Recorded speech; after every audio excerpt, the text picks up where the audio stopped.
Assalamualaikum warahmatullahi wabarakatuh. Salam sejahtera dan salam Malaysia Madani.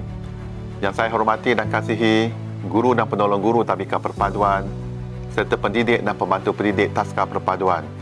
Insan-insan istimewa yang menyentuh hati dan membentuk masa depan generasi cilik perpaduan. Bersempena sambutan Hari Guru tahun 2026 dengan tema Guru Bitara Nadi Negara, saya ingin merakamkan setinggi-tinggi penghargaan atas segala pengorbanan, keikhlasan anda yang mungkin tidak selalu terlihat tetapi amat besar maknanya.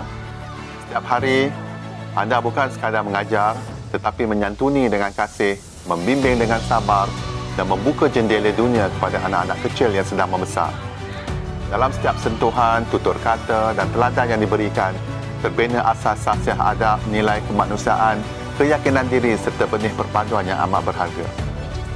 Di Tadbika Perpaduan dan Taska Perpaduan, anak-anak belajar berkongsi, menghormati perbezaan dan hidup bersama dalam suasana harmoni.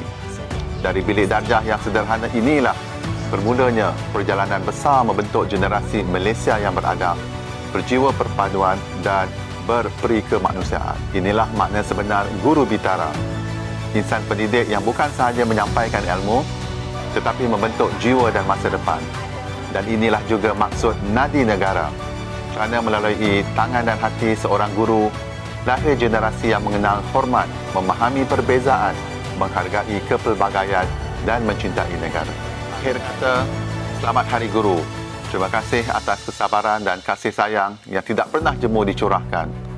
Teruslah mendidik dengan hati, membimbing dengan hikmah dan menyantuni anak-anak dengan kasih sayang. Semoga segala usaha murni ini menjadi sumbangan besar kepada pembinaan masyarakat yang bersatu padu, berperi kemanusiaan dan berjiwa Malaysia.